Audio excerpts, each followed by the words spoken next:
ইতিহাস গড়ার হাতছানি বাংলাদেশের সামনে।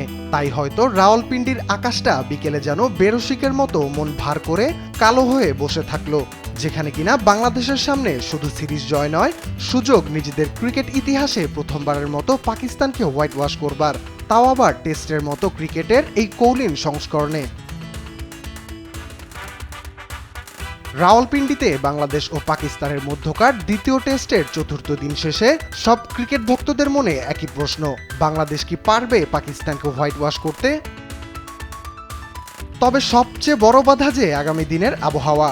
প্রথম দিনের খেলা বৃষ্টিতে ভেসে যাওয়ার পর বাকি দিনগুলোতে আবহাওয়া ছিল সহনশীল, কিন্তু চতুর্থ দিনের বৃষ্টির ফলে পঞ্চম দিনের খেলা নিয়েও সন্দেহ দেখা দিয়েছে।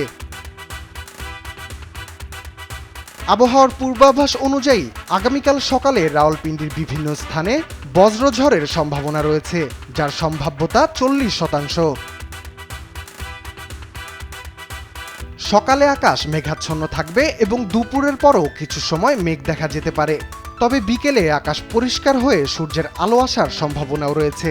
বাতাসের বেগ থাকবে ঘন্টায় 11 কিলোমিটার এবং তাপমাত্রা থাকবে 28 ডিগ্রি সেলসিয়াসের কাছাকাছি, যা আর্দ্রতার কারণে 31 ডিগ্রি পর্যন্ত অনুভব হতে পারে।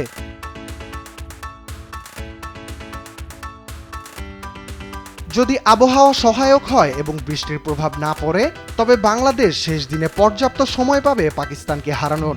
তবে শেষ মুহূর্তের এই আবহাওয়া অনিশ্চয়তা বাংলাদেশ দলের জন্য চাপ বাড়াতে পারে, কারণ শেষ মুহূর্তে পাকিস্তানও বড় হুমকি হয়ে দেখা দিতে পারে। তাই এখন বাংলাদেশের ক্রিকেট ভক্তদের মধ্যে বড় প্রশ্ন: পাকিস্তান না বৃষ্টি?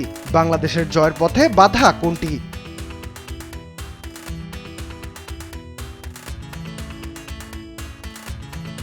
রাফিউল ইসলাম রাতুল, স্পোর্টস ডেস্ক, দেশ টিভি।